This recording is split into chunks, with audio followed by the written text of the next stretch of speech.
everybody and welcome back to the channel. So as you know, we are preparing for Lucknow University entrance exam, and we have done a complete video of our plan, how is going to be our study plan for the next 15 to something dates till when our exam is there, because our exam date is not out, but we are assuming it 15 days. So हमने एक पूरा study plan अच्छा सा बना के उसको discuss कर लिया है. वो वीडियो नहीं देखी है, so just go watch it. तो एक स्पीड पे देख लो, it will be just of 10 minutes then, right? And then we have completed PYQs की one complete video जिसमें तुम्हें पूरा idea लग जाने वाला है that how did the paper came, because I qualified it last year.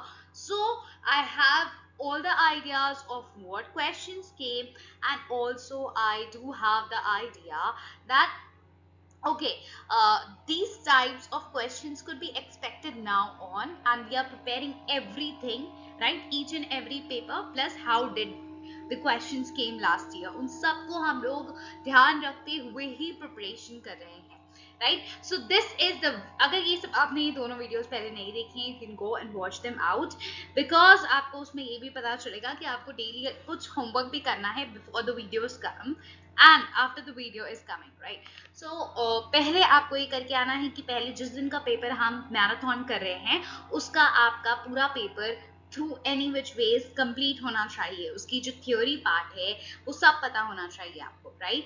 And then after watching the video what will be left is कि मेरी वीडियो से आपको क्या चीज देखनी है, या कि कुछ भी वेबसाइट का इंपॉर्टेंट मुझे दिख रहा है, या कोई चार्ट, या anything if I am giving you to learn, to revise, to watch, वो आपको करना है after watching the video, right? So let's begin our 100 questions marathon on paper 1. So here we go.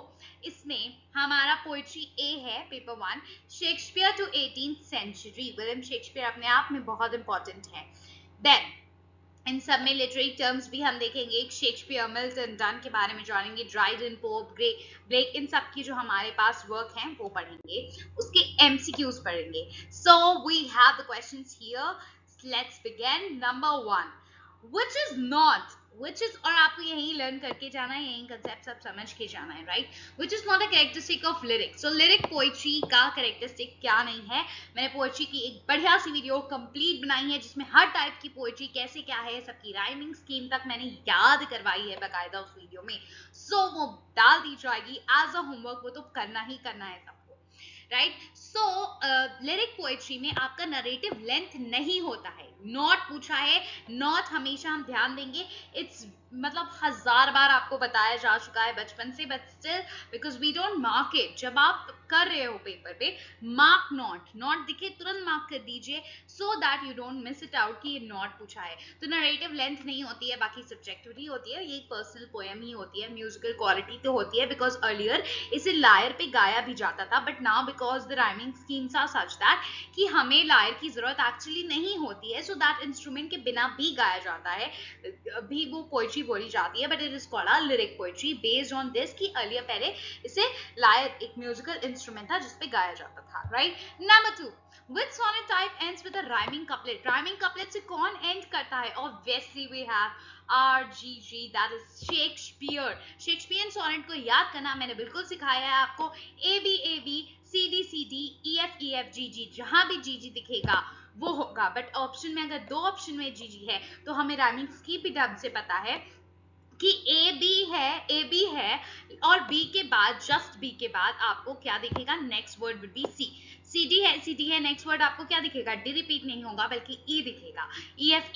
फिर एफ कंप्लीट होने के बाद आपको क्या दिखेगा? ऑब्वियसली जी, जिससे हमने याद किया है कि ये शेक्सपियरियन सोनेट है. ओके, सो एलेजी ओरिजिनली मेंट, और एलेजी का मतलब क्या होता है? जब आप किसी की डेथ को मोर्न कर रहे हो, या फिर उनकी लाइफ कैसी रही, वो ग्रेट आदमी थे, राइट? एनीथिंग ऐसा कुछ लिख रहे हो. So it is a love poem बिल्कुल नहीं, ऑब्वियसली हम मोन कर रहे हैं. फनरल सॉन्ग है, यस, जो किसी के मरने पे गाया जाता है, right? So this is the answer. Which is not an ode type? कौन सा ओड टाइप नहीं है? पेंडारिक ओड होती है, होरेशियन ओड होती है, इर्रेगुलर भी ओड होती है, एंड एक होती है जिबलिनियन ओड, जो कि सबसे ज्यादा एक होता है ना कटाक्ष, दम तगड़ा वाला करना, वो वाला करता है जो आदमी, उसे कहते हैं, राइट? एंड या we have we don't have Spenserian ode, Spenserian sonnet होती है, ओड नहीं होती है। Okay, so this is our answer. Again हम ये चीज देख लेंगे कि हमने नॉट लिखना है, यहाँ पर नॉट बताना है, right. Then we have ballads originally belong to, तो बैलेट्स ओरिजिनली किसको बिलोंग करती थी? बैलेट्स वो थी जो लोग चलते चलते ऐसे ही सुनाते थे, पोएम्स अर्लियर रिटन नहीं होती थी बल्कि सुनाई जाती थी, ओरल ट्रेडिशन पहले स्टार्ट हुआ है, so it was ballads were oral traditions. Augustan satire क्या है? Question number 6, Augustan satire is chiefly associated with, बताइए किससे एसोसिएटेड है Augustan satire? Pope and Dryden से। ये लोग थे जो ज्यादातर ऑगस्टिन सटायर का यूज करते थे, and they were from this particular period also. तो ऑगस्टिन एज वैल्यू क्या करती थी? वो वैल्यू करती थी विच को, रीजन को और सटायर एज अगेंस्ट। हमारी रोमांटिक एज के तो बिल्कुल ही अगेंस्ट है, right. It values with reason and satire, जो कि रोमांटिक एज में बिल्कुल नहीं था। क्यों नहीं था? क्योंकि यहाँ पर इमोशंस की बात होती थी, है ना। We have next question, question number 7, essential feature of dramatic monologue. Dramatic monologue क्या होता है? बताइए। पोएट्री वाली वीडियो में तभी बोल रही हूँ कवर करने को, सब कुछ है, जितने क्वेश्चन अभी यहाँ पर पूछे गए, जिस भी इंसान ने पोएट्री वीडियो कवर करके आया होगा पूरा A to Z every information is there, उसको ये सब लग रहा होगा हलवा, राइट। सो ड्रामेटिक मोनोलॉग में एक सिंगल स्पीकर होता है और एक आदमी होता है जो बोल रहा होता है, राइट। एक सिंगल स्पीकर हो गया, एक आदमी जो बोल रहा है। Then we have a silent listener जो सिर्फ उसकी बात सुन रहा है और वो कुछ भी नहीं बोलेगा पूरे स्पीच के दौरान। और इस स्पीच के थ्रू हमें बहुत कुछ पता चलता है कैरेक्टर की साइकी के बारे में, उसके थॉट्स के बारे में, how he behaves, acts, everything. And one of the classic example is my last duchess by Robert browning. Robert browning बहुत फेमस है इसके लिए, ठीक है। Which is not an epic? Question number 8, which is not an epic? Not लग गया, हमने ध्यान देना है। So it is a Paradise Lost is epic. Epic क्या होती है? जो सीरियस टोन में होती है, बहुत लंबी सी होती है, किसी का या तो प्रेज हो रहा होता है ना, या कोई बहुत लंबी सी बात करी जा रही होती है। ऐसे ही मुझे बताइए जरा मॉक एपिक क्या होता है? मॉक एपिक क्या होता है? अब एपिक का स्टाइल ही ये है कि लॉन्ग नरेटिव है, सीरियस है, बढ़िया है, किसी का प्रेज हो रहा है, सब कुछ है। अब मॉक एपिक मतलब, मॉक का मतलब ये होता है किसी की मॉकरी करना, मजाक उड़ाना। और एपिक क्यों है? एपिक भी है साथ में। सो एपिक मतलब कि वो स्टाइल जो कि एकदम ग्रैंड स्टाइल में लिखा होगा, बढ़िया सा बड़ा सा तुम्हें दिख रहा होगा, लगेगा कि वाओ कुछ बढ़िया बातें होने जा रही हैं इस बंदी के बारे में, एंड एक्चुअली उसके ऊपर मॉकरी हो रही होगी, वो भी ऐसे इस तरह से हो रही होगी ना, जैसे कि तारीफ करते हुए मॉकरी हो रही है। जैसे मम्मी बोलती हैं कि मेरा राजा बेटा 9 बजे सो के उठता है, 10 बजे सो के उठता है, राइट। सो वो तुम्हारी मॉकरी कर रही है, but they are calling you Raja, okay. So या ऐसे ऐसे जब होता है, that is called as mock epic. Raja बेटा आपका ग्रैंड स्टाइल दिखा दिया, बड़े अच्छे हैं, ये वो है, but actually she is mocking on you, है ना।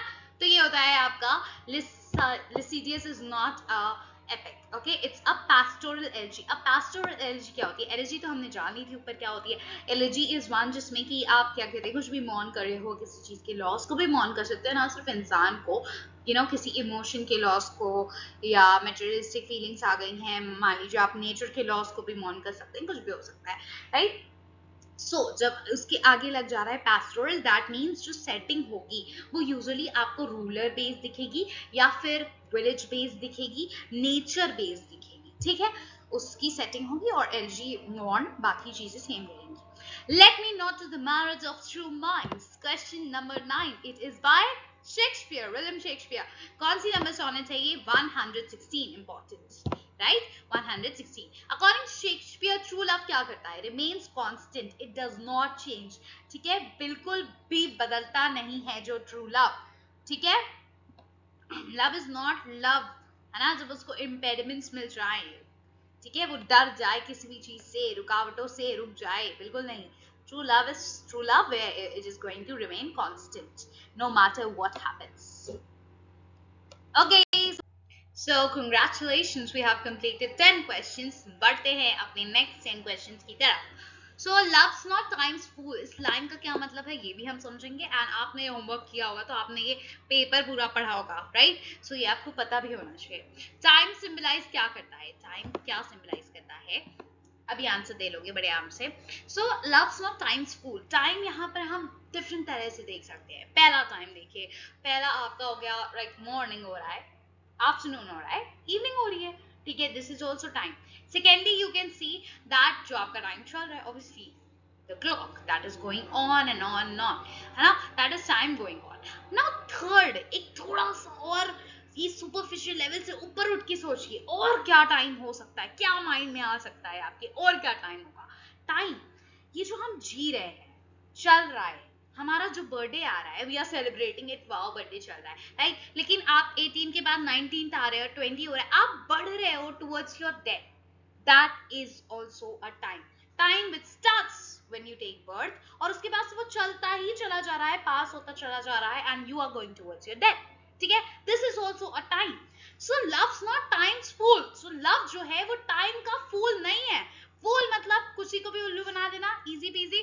तो मतलब कि टाइम उसे उल्लू नहीं बना सकता, टाइम का वो मोहताज नहीं है. You would have seen people जो even after death are loving their, you know, beloved. Why? Because, and they are not attracted towards anybody else even after their partner's death.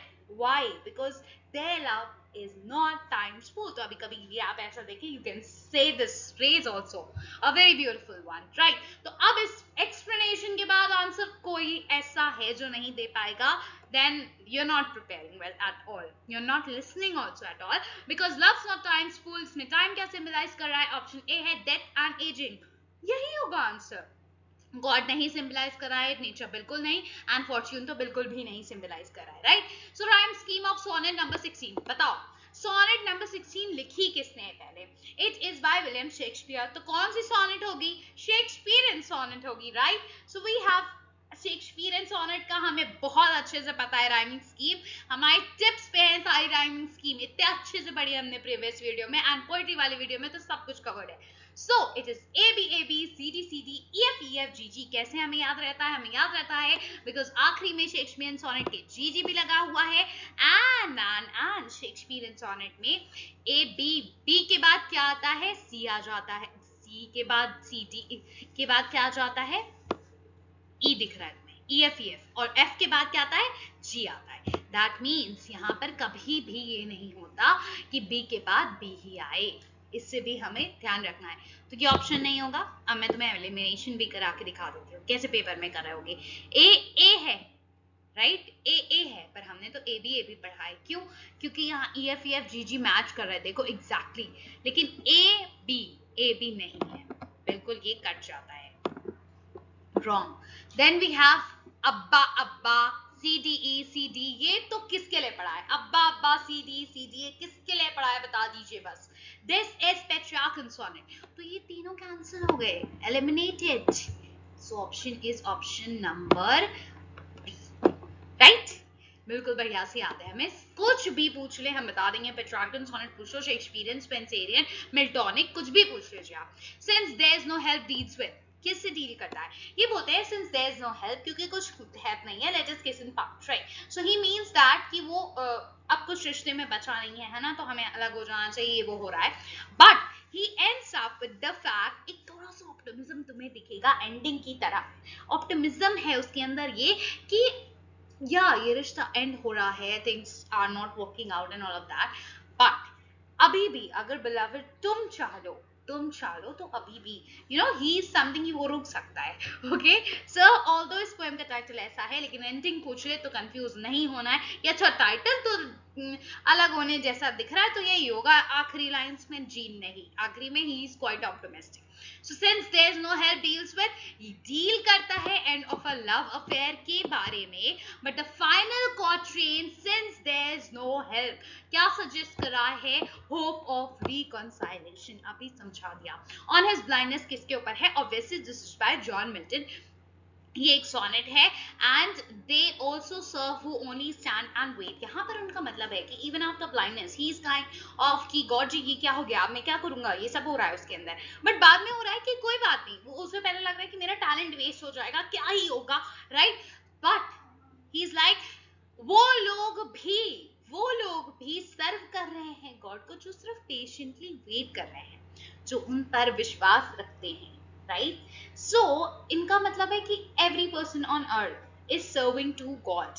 वो अपने किसी ना किसी वे से कर रहा है सर्व गॉड को. We do not think need to think upon it कि खाली कुछ ग्रेट आदमी जो बहुत कुछ कर रहे हैं भगवान के लिए, जो दिन भर पूजा पाठ कर रहे हैं, they are only serving to God, right? Even if they are paralyzed, even if they are not able to worship God that way, even if they are not able to follow their talents जो भगवान ने उन्हें दिया हुआ है, right? They're still serving to God, even if they are patiently waiting, and even if they are having trust on God. ठीक है. और भाई ये बंदा, ये ऑप्टिमिज्म तो तुम्हें दिख ही जाएगा, because even after his blindness this person is writing poems. तब भी उनको पोएम्स कोई और लिख रहा है, वो बोल रहे हैं, चल रही है उनका पोएम, आपको तभी मिल रहा है ना. 17 that one talent that dot dot मतलब 3 dots मतलब होता है कि आगे की कंटिन्यूएशन है और 3 dots लगती हैं. ओके, सो ये alludes करता है to the biblical parable of the talents का जो बिब्लिकल पैराग्राफ उन्होंने लिया है, एक अल्यूजन उठाया है उन्होंने, वो दिखा रहा है दैट वन टैलेंट वाली लाइन. ठीक है. John Donne belongs to, John Donne किसके हैं भाई? मेटाफिजिकल पोएट हैं ये, मेटाफिजिकल पोएट्स को बिलोंग करते हैं, राइट? प्रेजेंस इन एब्सेंस, और आपको सारे मेटाफिजिकल पोएट्स के नेम याद करके जाने हैं, सो दैट अगर क्वेश्चन आ जाए who among them is not a metaphysical poet, you are able to answer that, right? Presence in absence, इस पोएम का मतलब क्या होगा? बिल्कुल समझ में आ रहा है इसके नाम से कि तुम्हारे एब्सेंस में भी प्रेजेंस है. There are people as I say who even after their beloved's death are loving them. Okay, तो जब वो लेवल का है तो कुछ ऐसे लोग जो मान लीजिए फार डिस्टेंस पे रहे या something, they are actually having the presence of their lover all the very time with them, and that's why only they are not attracted to anybody else even if they are not with them. तो ये तब लिख रहे हैं जब ये for some work जा रहे हैं, तो they are separate parting for some time, और इनकी beloved is quite like missing and everything, तो वो तब समझाते हैं presence, तुम्हारी absence में भी presence है ना. Now done is famous for, done किसके लिए फेमस है? सो यहाँ का ऑप्शन समझ में आ गया ना, love despite physical separation, physically आप साथ में प्रेजेंट नहीं है but still there is love, right? Donne is famous for, Donne metaphysical point है, टू मेटाफिजिकल कंसीट्स क्या होती है? far-fetched metaphor, a valediction forbidding warning, one of the great examples. ठीक है, उन्होंने कंपास को यूज कर दिया है फॉर देयर कि एक पैर मेरा है, एक पैर है जो फिक्स है, एक पैर है जो मैं रोल करके आऊंगा, लेकिन तब भी तुम्हारे पास ही आऊंगा, है ना. whatever we are doing into the life, whatever is happening around, सब कुछ भी हो जाए, हम लोग एक दूसरे के पास ही आएंगे, राइट? सो ये दिखाने के लिए ही हैज यूज्ड कंपास. अब ये मैथमेटिक्स की चीज है, लेकिन यूज क्या है? ये लोग अपनी इंटेलिजेंट विट्स को दिखाते थे, और इतने दूर के मेटाफर जो कोई सोच भी नहीं सकता वो यूज कर लेते थे, इसे हम क्या कहते थे? Metaphysical concepts. ठीक है. सैमुअल जॉनसन ने इनके बारे में लिखा है lives of most English lives of most eminent English poets में, एंड इसमें ये मेटाफिजिकल वर्ड को देते हैं, आपका कॉइन कर देते हैं, राइट? डेरोगेटरी बोलते हैं, कोई उनकी तारीफ नहीं कर रहे हैं लोग, ये कहते हैं कैसे लोग हैं, है ना. Okay, we have next question. Question number 21. तो हमने 10 और questions कर लिए हैं, 20 questions complete हैं. Good, going. तो Mac Flecknoe is a Mac Flecknoe क्या है? ये एक mock heroic satire है थॉमस शैडवेल के ऊपर. ठीक है. मॉक सटायर क्या होता है हमने अभी डिसाइड कर, हीरोइक वे में दिखाया गया है, लेकिन क्या दिखा रहे हैं? एक्चुअली में उनकी मॉकरी कर रहे हैं. ओके, क्वेश्चन नंबर 20 ये हो गया. ठीक है. 22 देख लेते हैं. Who is ridiculed in Mac Flecknoe? अभी मैंने डिस्कस भी कर लिया शैडवेल ने, Thomas Shadwell. The lines on Addison occur in an epistle to doctor Arbuthnot में आती हैं लाइंस ऑन एडिसन आल्सो, जहां वो अलग अलग पोएट्स की बुराइयां कर रहे हैं. Okay, pope indirectly attacks Edison using the name. Edison का नाम क्या यूज करते हैं वो? एटिकस. एडिसन ए से, एटिकस ए से. याद रहेगा? बिल्कुल याद रहेगा. Number 25, arrange chronologically Donne, Blake, Pope और ग्रे. सो सबसे पहले हमारे आ जाते हैं डन भाई साहब. Then we have next is on the line is Thomas Gray, right? और थॉमस ग्रे के बाद मेरे पास आ जाते हैं विलियम ब्लेक, जो कि रोमांटिक्स हैं. फिर उसके बाद पोप आ जाते हैं, जो कि उनके भी बाद आ रहे हैं, right? So next we have question number 25 हमारा हो गया है. 26, knell in Gray's. Elegy, knell क्या है? नेल क्या है? फनरल बेल जो बजती है, फनरल मतलब किसी के मरने के टाइम पे जो बेल है, दैट इज नेल। ठीक है, तो थॉमस ग्रे के एलिजी में, elegy written in a country churchyard की बात हो रही है यहाँ पर। Which line is from elegy written in a country churchyard, ले लीजिए आगे ये भी है ना। सो कौन सी लाइन है? The paths of glory lead back to grave, मतलब कि आप you know however much you get famous into your life, at the end सबको जाना वही है, सबको क्या करना है? मरना है। आप कितनी भी glorious, comfortable, beautiful and famous life जिए, कोई भी कैसा हो, कोई ऐसा आदमी नहीं है जो भाई एकदम अमृत पी के आया है। जाना आखिरी में कहाँ है? Paths of glory but lead to grave, जाना grave में है ना। So this is from LG written in country church, very very famous line guys, तो इसी वजह से आई भी है और याद भी करनी है ना। Right, 28 Gray calls villagers mute inglorious Milton, क्यों उनको कहते हैं? Because they possess hidden genius that remain unrecognized, मतलब कि समझो यहाँ पर वो उन लोगों की बात कर रहे हैं कि कोई ऐसा होगा जो पता है मिल्टन की तरह बहुत अच्छी पोएम्स लिखता होगा, लेकिन क्योंकि उसका टैलेंट दुनिया को दिख नहीं पाया, मे बी वो गरीब था, मे बी उसके पास ऐसे सोर्सेज नहीं थे through which he could have presented his thoughts, right. वो अपने नहीं पब्लिश करा पाया होगा, बुक्स नहीं लिख पाया होगा, या उस करियर को, उस टैलेंट को जो इन्वॉल्व था वो प्रोज्यू ही नहीं कर पाया होगा, एनी विच वेज, राइट। तो ऐसे बहुत से हिडन जेम्स होंगे, ऐसे बहुत से हिडन जीनियस होंगे जो दुनिया के सामने कभी आ ही नहीं पाए, आ नहीं पाए तो अनरिकॉग्नाइज्ड रह गए। अब सोशल मीडिया आज देख लो, क्या आपको लगता है कि जो सोशल मीडिया पे लोग अपने टैलेंट सिखा रहे, सब कुछ हो रहा है, सिर्फ वही लोग ग्रेट हैं, उन्हीं के पास टैलेंट्स है, वही हैं? No, there are other people also running out, there are other people जिनके पास शायद उससे अच्छा टैलेंट हो। कोई आपके लिए सबसे फेमस सिंगर है, शायद कोई उससे भी अच्छा सिंगर हो, लेकिन क्योंकि वो किसी प्लेटफॉर्म पे जाकर गा नहीं रहा है, वो सोशल मीडिया पे नहीं है, राइट। सो मे बी एक लोकल सी गली में वो गा रहा हो एंड वो सबसे अच्छा गाता हो, but he is not the most famous singer, so वो उसकी लाइफ इनग्लोरियस ही रह गई। ठीक है, उसे वो फेम नहीं मिल पाई, म्यूट ही रह गया। ठीक है, तो ये उन्हीं लोगों की बात कर रहा है जिनके हिडन रह गए होंगे टैलेंट्स, दुनिया के सामने कभी आ ही नहीं पाए होंगे, राइट। सो ग्रे कि एलजी किस में लिखी गई है भाई, बता दीजिए। एलजे क्वाट्रेंस में लिखी गई है, बिल्कुल। एलजी का मतलब होता है लेमेंट, ओड का मतलब होता है प्रेज, बैलेट का मतलब होता है फोक सॉन्ग, ड्रामेटिक का मतलब होता है Browning. We have to match this and it's A2, right? So A, we have LG का मतलब praise. No ways. It is matched correctly, guys. See, LG lamin कर रहे हैं हम, और हम क्या करें? और में किसी की हम प्रशंसा प्रेज कर रहे होते हैं। Ballad is a folk song, of course. Dramatic monologue किसका है? Browning का है. So this is completely correctly matched, and that's why the option is not A. ये काट देंगे हम. Okay. We have option A का 1, B का 2, C का 3 and D का 4 only. So we have, आपको ऐसा कहीं भी option दिख रहा है? We don't have this option. Okay, so I'll write this again.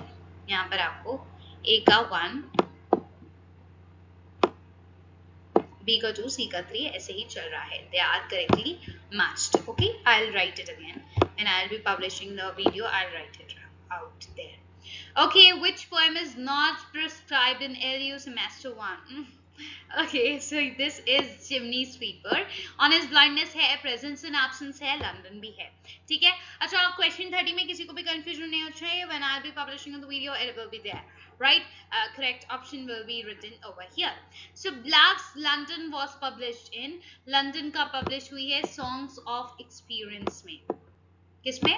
Songs of Experience में, because it's kind of serious वाली जो तुम्हें मेनली दिखेंगी वो सॉन्ग्स ऑफ एक्सपीरियंस में दिखेंगी। ठीक है, ये इनका पोएट्री कलेक्शन है। कुछ लोग जो अगर सोच रहे हो what is this, okay. Now mind forged manacles symbolise, ये क्या सिंबलाइज करते हैं? मेंटल और सोशल स्लेवरी, दोनों तरह की स्लेवरी को सिंबलाइज कर रहे हैं गाइस।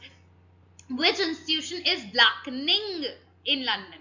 बताइए, मतलब ब्लैकनिंग मतलब क्या? एक तरह से एक व्हाइट नोट होती है, व्हाइट पैसा होता है, ब्लैक पैसा होता है, तो क्या हो रहा है? That is corruption, right? So it is church. Okay, we have 33. Let's go to the 34. 4, 35. Okay, we are on the 35th question.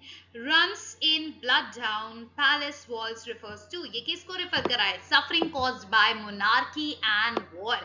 जो मोनार्की और वॉर, जो ब्लड होता है, गिरा रहे हैं आप लोग, है ना, पैलेस वॉल से, मतलब कि ये जो किंग लोग लड़ रहे हैं उसको सिंबलाइज कर रहा है, suffering caused by the monarchy and war.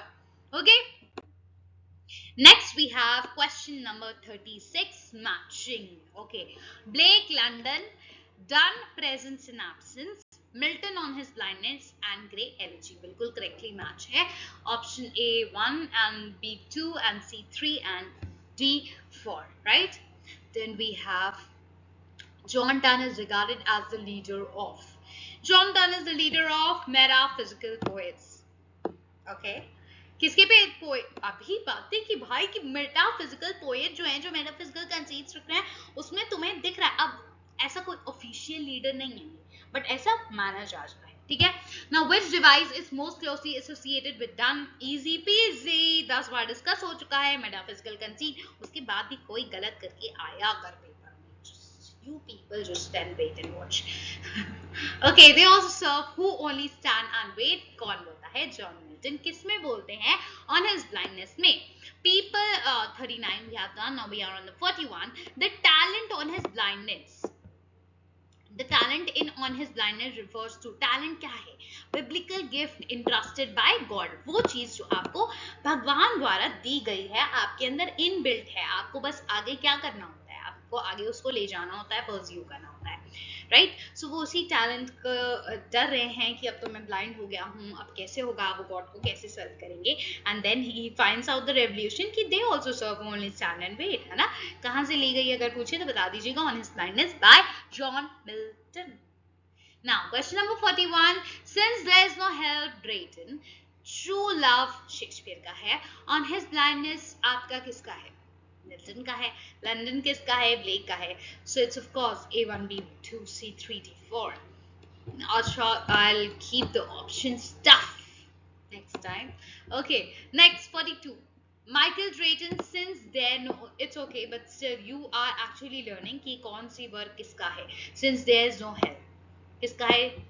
ड्रेटन का, right. Then we have true love Shakespeare का. On his blindness John Milton का, हमने 10 बार पढ़ा, भी पढ़ लिया इतनी बार. लाइक लंदन किसकी है? ब्लेक की पोएम है. Now Michael Drayton, since there is no help, ये क्या है? ये एक सोनेट है, right. Which pair is incorrectly match? बताइए. आपकी गे थॉमस ग्रे की elegy written in a country churchyard है, बिल्कुल सही लिखी है. ब्लेक की लंदन है, yes yes yes yes. Blake की लंदन है. डन, जॉन डन की प्रेजेंस एंड एब्सेंस है, यस है. पोप की मैक फ्लेक्नो नहीं है. So which one is wrong? Incorrectly match. आप हमेशा पेपर में लाइन करेंगे कि क्या पूछ रहे हैं, इनकरेक्टली या करेक्टली, तभी गलती नहीं होगी. अगर लाइन नहीं किया है तो गलती होने की चांसेस हैं, right. Mac Flecknoe was written by Dryden, John Dryden, ना कि पोप. किसने लिखा है? जॉन ड्राइडन ने लिखा है. Mac Flecknoe is best described as mock heroic satire है. इनके ऊपर हीरोइक मॉकरी दे रहे हैं, है ना, कि तुम तो भाई बेवकूफों के राजा हैं. अब वो ढूंढ रहे हैं कि कौन उनकी गद्दी को संभालेगा. जो सबसे बेवकूफ बच्चा होगा, उनका सन होगा, वही उसकी गद्दी को संभाल सकता है, right. So which is ridiculed in, who is ridiculed in Mac Flecknoe? Obviously हमको पता है कि थॉमस शैडवेल के बोल रहे हैं हम, ठीक है. Question number 46. Okay, where's my cursor? This question number 45 done. 46 देख लेते हैं chronologically. बताइए. Blake, poet, Pope and Donne and Gray. So we have firstly John Donne, and then we have Alexander Pope, and then we have Gray, and then at the end we have the Blake, William Blake, जो कि क्या आपके मान चाहते हैं? Protoromantic. Okay, question number 50. अच्छा, यहाँ पर क्रोनो ढंग से दी भी हुई है आपको दोबारा. You can just read it out. Mark 8, right. Which statement about William Blake is correct? बताइए. He is a precursor of romanticism. वही अभी हमने बताया कि ये इनको प्रोटो रोमांटिक भी मानेंगे. अगर कोई क्वेश्चन आ जाता है who is proto romantic, तो आंसर क्या होगा? विलियम ब्लेक होगा. बिल्कुल सही. Question number 50 is also done, guys. Number 48, 49 रह गए, इनको भी फटाफट से कर लेते हैं. Okay, so which poem emphasises the constituency of true love? कौन सा बोलता है पोएम कि लव जो है वो कांस्टेंट होता है, कोई इसको बदल नहीं सकता? बताइए, सिंस किसकी है? शेक्सपियर की। कौन सी सोनेट है? Sonnet number 116, which is true love. True love, right? Number 49 we have, okay, where is your cursor? Okay, 49. Sonnet is 14 line की होती है। बैलेड जो होती है वो एक फॉक पोएम होती है, और जो है किसी की प्रेज में लिखी जाती है, एंड एलिजी जो होता है वो लेमेंट किया जाता है। So answer is option A का ए, B ka 2, C ka 3, D ka 4. Okay, I'll have to make tougher ones for you, but it's okay. You are getting to know here कि sonnet जो है वो 14 लाइन्स की poem है। Ballad जो है वो एक फॉक पोएम है, और जो है वो किसी की प्रेज में लिखी जा रही है। एसजी जो है वो हम किसी पे लेमेंट कर रहे हैं। ये बातें बिल्कुल ध्यान रखनी है, इंपॉर्टेंट है। एक क्वेश्चंस में आपकी 4 इन्फो कवर हो रही हैं। ऐसे क्वेश्चंस दिए जा सकते हैं जिसमें आपकी 4 नॉलेज चेक हो रही है एक साथ ही, है ना। Now Shakespeare sonnet 16 describe true love as constant है, वो अनचेंजिंग है ना। Literary device in love's time's fool, love's not time fool. अब इसमें लिटरेरी डिवाइस बताइए कि लव्स नॉट टाइम्स फुल क्या किया गया है? लव जो कि एक एब्स्ट्रैक्ट क्वांटिटी है, जो कि इंसान नहीं है, उसको ह्यूमनिस्टिक कैरेक्टर दिए गए हैं। तो जब हम ऐसा करते हैं कि ह्यूमन लाइक कैरेक्टर्स हम किसी ऐसी चीज को दे रहे हैं जो नॉन लिविंग है या एब्स्ट्रैक्ट है, तो फिर that is personification. Very easy peasy. Now 53, which Shakespeare का ट्रू लव है, देन मिल्टन का ऑन हिज ब्लाइंडनेस है, ड्रेटन का since there is no help है, एंड ब्लेक की लंदन पोएम है। ठीक है, so we have done 53 also, then we have 54. Michael Drayton का since there is no help is an example of, since there is no help is an example of, obviously this is sonnet. Question number 55 देख लो। Arrange chronologically आपको arrange करना है, बहुत ध्यान से हम देखेंगे इसको। सबसे पहले क्या मिल्टन आएंगे या शेक्सपियर आएंगे? सबसे पहले will be having Shakespeare because he was born in 1564, and then we have next as Milton, and then again after Milton आपके क्या आ जाएंगे? अलेक्जेंडर पोप, और फिर हमारे ब्लेक। ब्लेक ज्यादातर बाद में आ रहे हैं बिकॉज आपके पेपर में मोस्टली रोमांटिक तक भी आए 18th सेंचुरी तक, इस वजह से ब्लेक बाद में आ रहे हैं। ओके, अगर मान लीजिए आपके सारे पेपर्स को उठाकर साथ में दे देंगे तो हमेशा तुमको ऐसे ब्लेक बाद में नहीं मिल रहे होंगे क्रोनोलॉजी में। Okay, so they also serve who only stand and wait.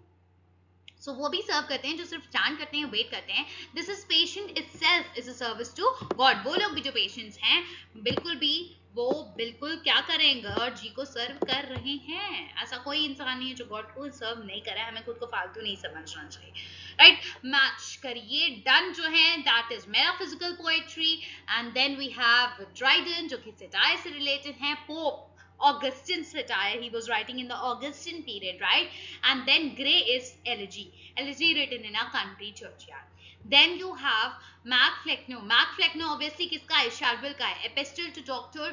Arbuthnot is by Edison. London poem जो है आपकी that is Mid Forged Manacles, ये उसकी lines हैं। Elegy is Mute Inglorious Milton, ये क्या है? ये एक लाइन है, लाइन उठाई गई है, ठीक है, राइट। LG written in a country churchyard की लाइन है ये भी।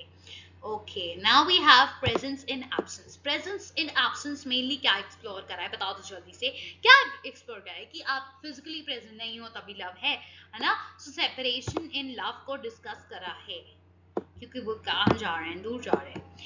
Who is called Atticus? Atticus किसको कहा है? जोसेफ एडिसन को कहा है, और ये हमने मार्क कर लेना है। This is important. Now which is इन्होंने किसको क्या कहा है? This is very important. Okay, now we have which an epistle to doctor Arbuthnot poem में, ठीक है।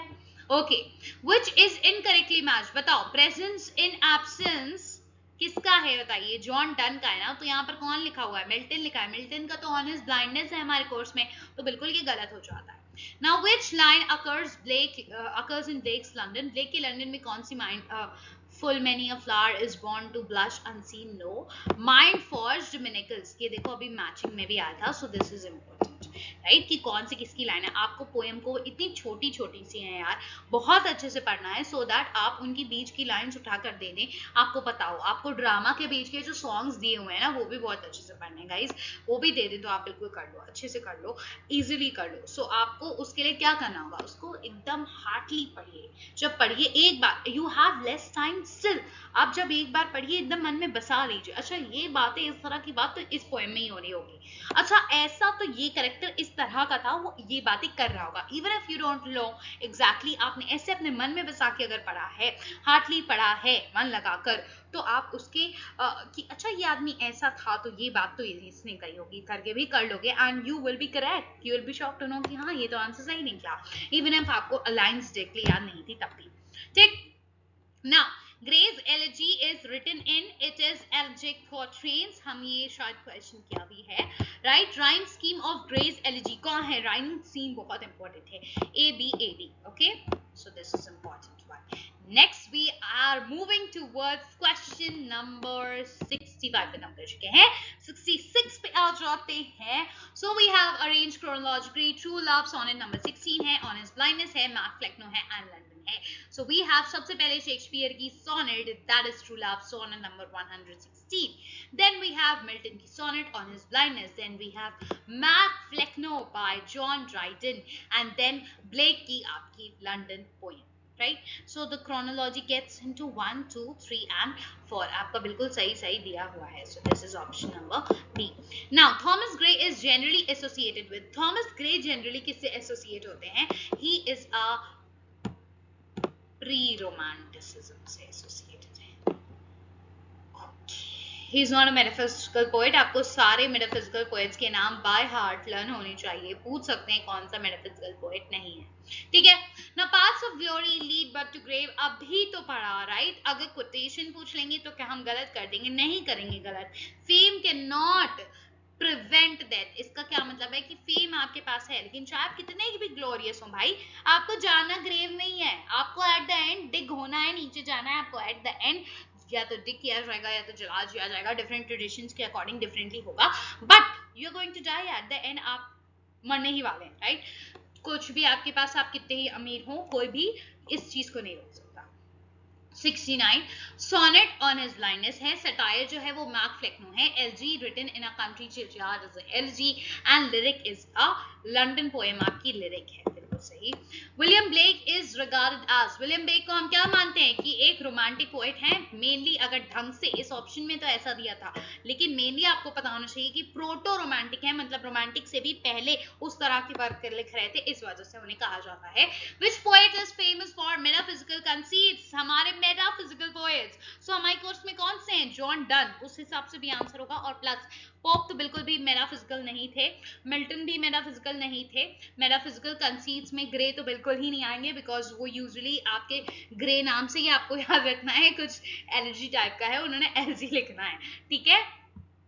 Now 72 question number, where is okay, Shakespeare is called as the bard of Evan.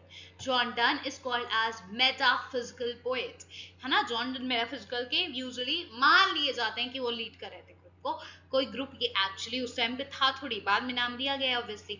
Now songs of experience किसका है? Songs of innocence पूछे, experience पूछे, दोनों किसका है? हमारे विलियम ब्लेक का है. Now Pope is Augustan age के हैं. पोप बिल्कुल आपको समझ में आ गया है, यस आ गया है. Which statement about London is correct? London के बारे में कौन सा स्टेटमेंट है जो करेक्ट है? It criticizes social injustice. Yes, वो बात कर रहे हैं social injustice को criticize कर रहे हैं अपनी पोएम लंदन में. Okay. Next we have which pair is incorrectly matched? बताइए इसमें कौन सा पेयर incorrectly match है? So we have firstly Blake. Blake का क्या लंदन है?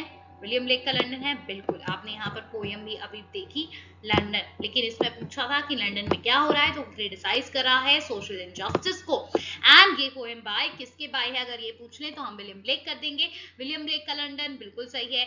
थॉमस ग्रे की elegy written in a country churchyard बिल्कुल सही है.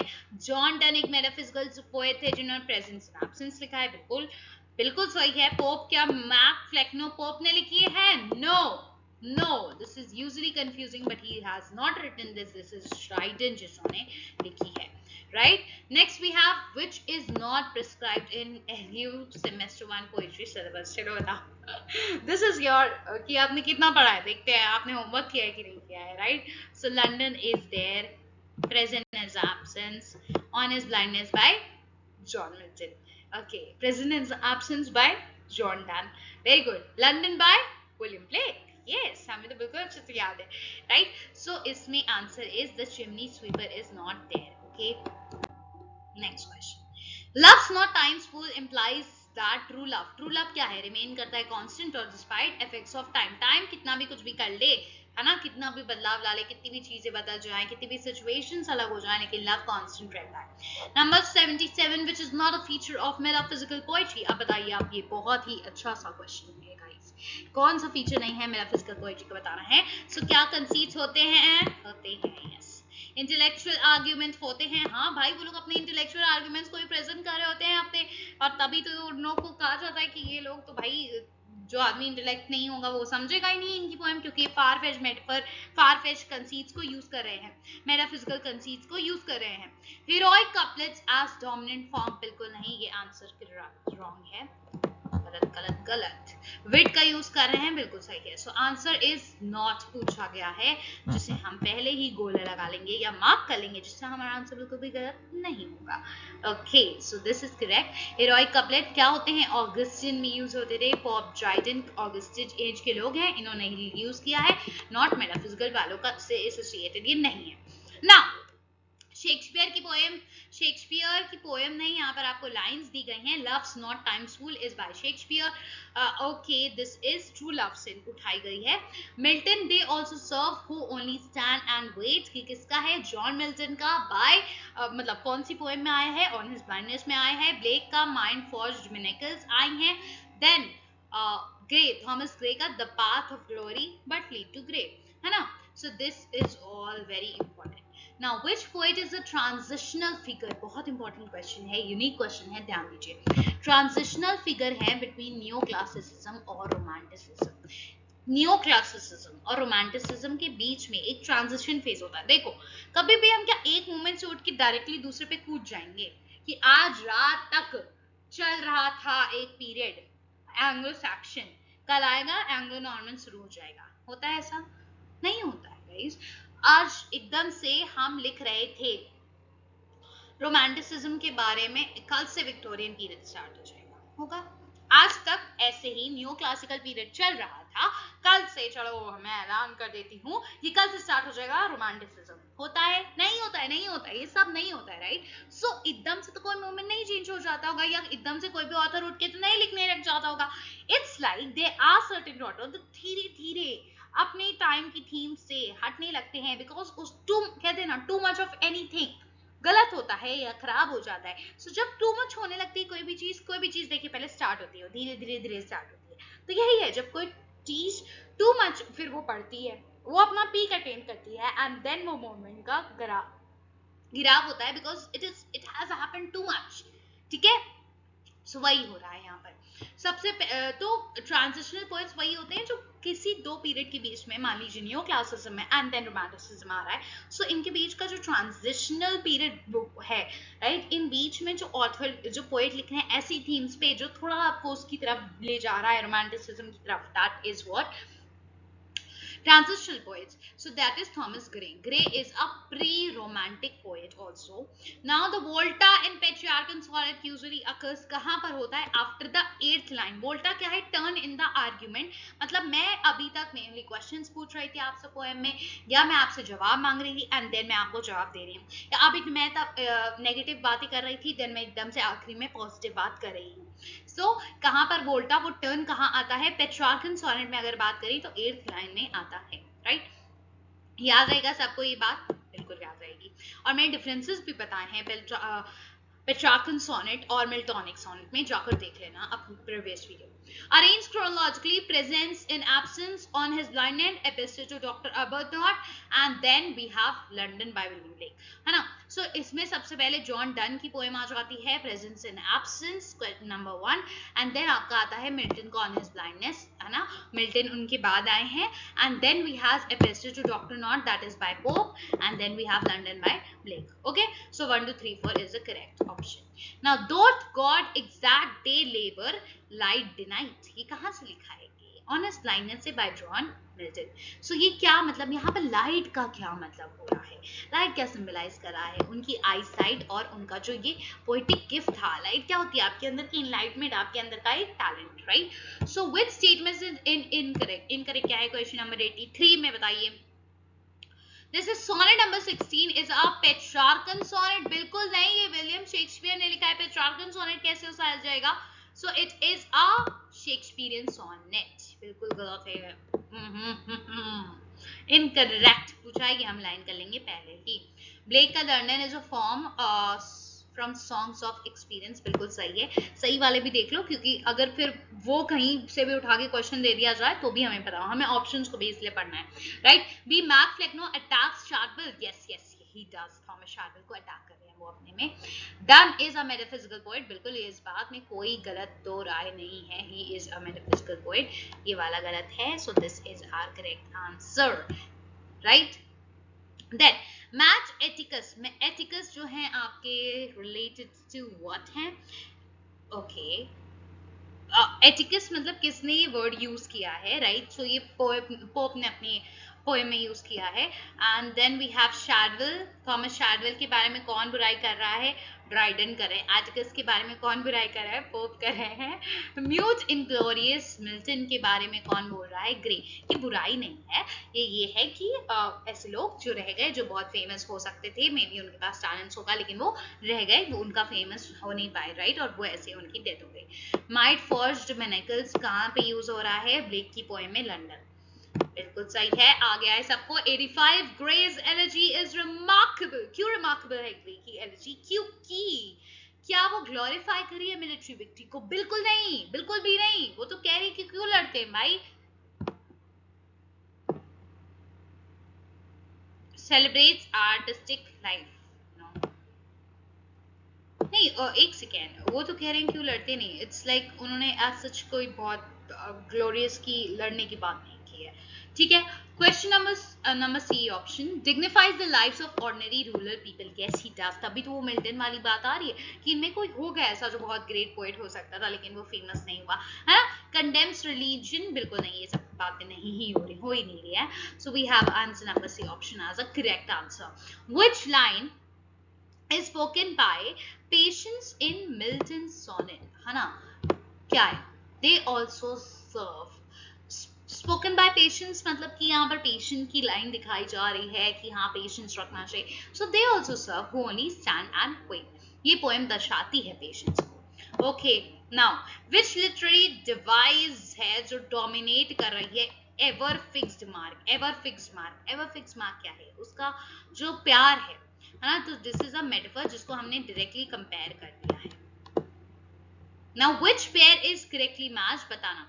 क्या ब्लेक ऑगस्टिन पोएट है? नहीं, ये तो पोप है ना. तो ये बिल्कुल नहीं है, ये तो प्रोटो रोमांटिक माने जाते हैं. This is wrong. Pope is a heroic couplet का यूज करते हैं. पोप बिल्कुल करते हैं. ग्रे क्या मेटाफिजिकल पोएट्स हैं? बिल्कुल नहीं, ये तो एलजी टाइप्स लिखते थे, है ना? Then Donne. जॉन डन क्या रोमांटिक पोएट है? नहीं. क्या है जॉन डन? मेटाफिजिकल पोएट है यार, है ना? So next question. Finally, we are going to stress this. Okay, we have our last 10 questions.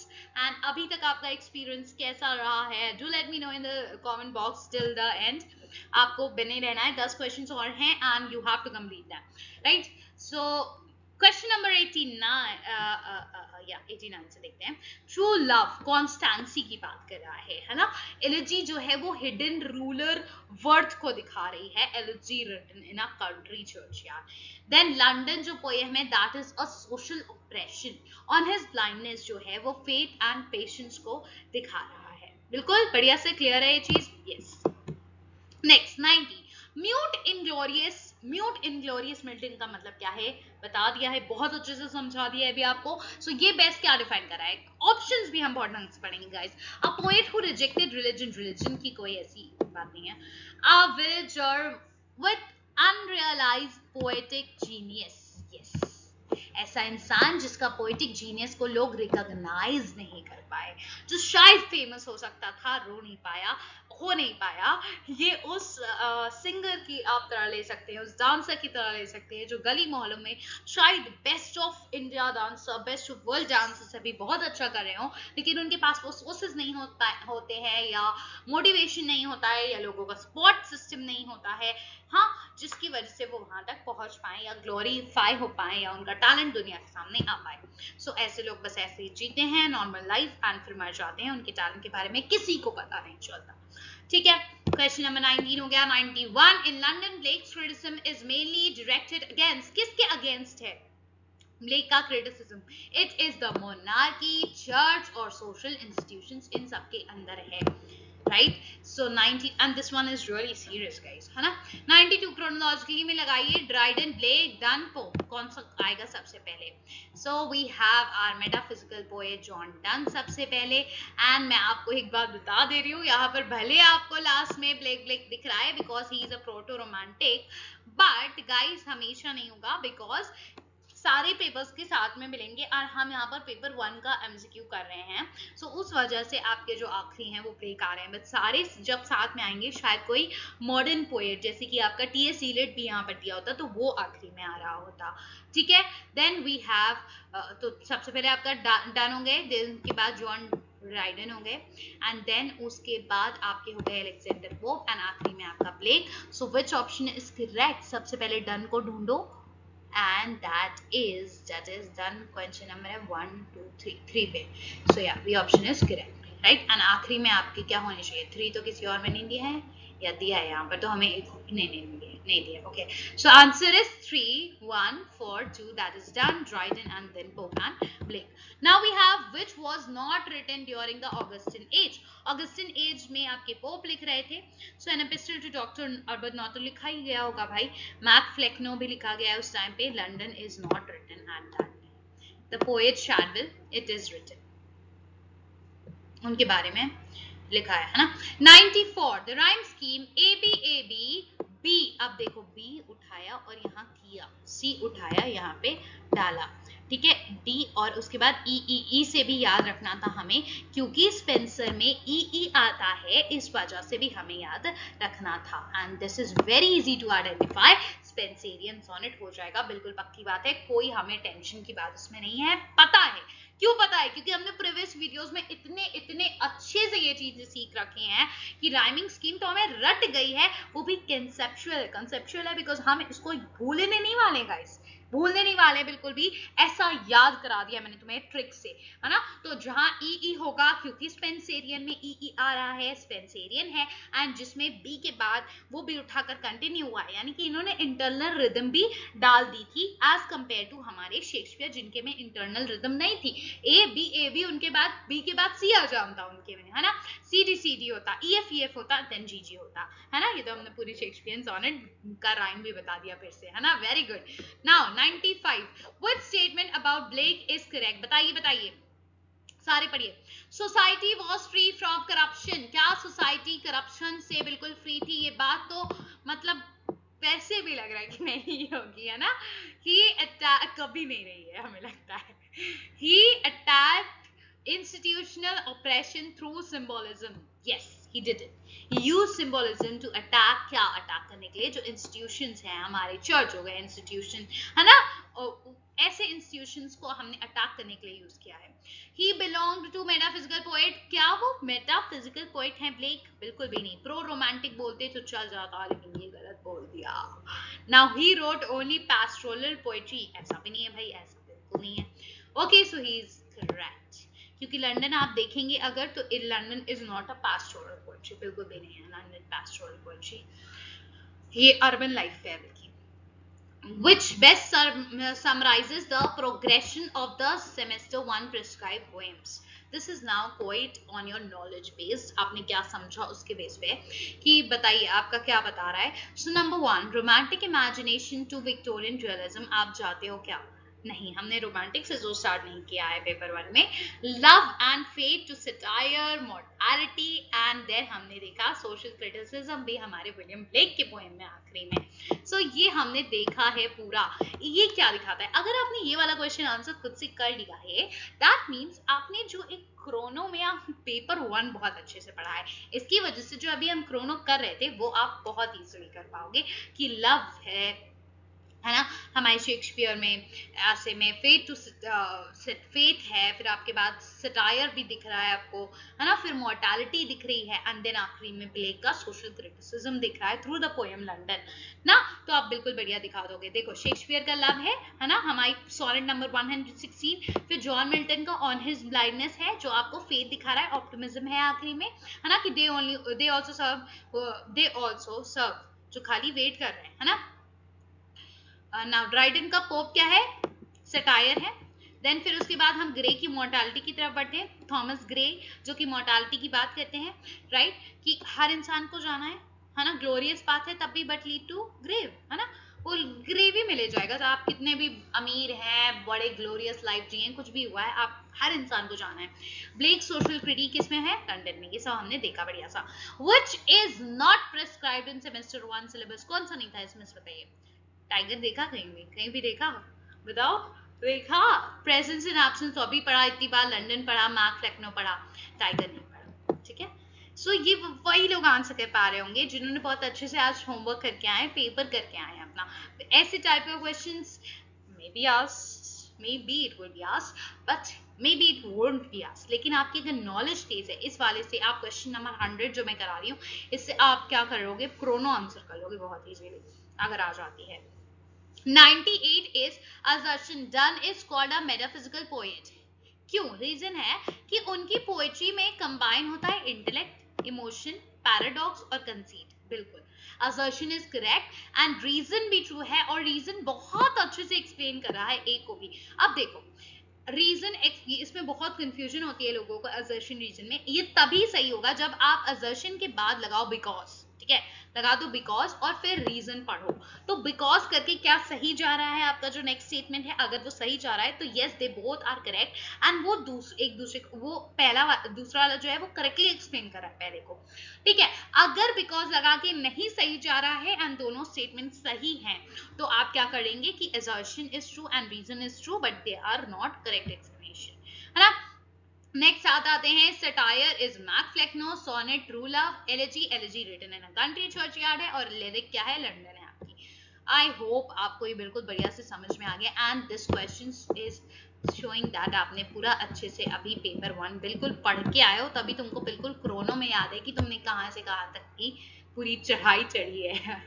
Okay, so I hope you have got a lot of info from this video, और paper 1 में अब बिल्कुल confidence आ गया होगा कि yes मैंने paper की तैयारी कर ली है पहले, एंड देन ये वीडियो में मैराथन कर लिया है, पूरा 100 क्वेश्चंस की भाग दौड़ कर ली है मैंने, और मेरा प्रिपेयर हो चुका है, ये बिल्कुल डन है ना, जॉन डंडी।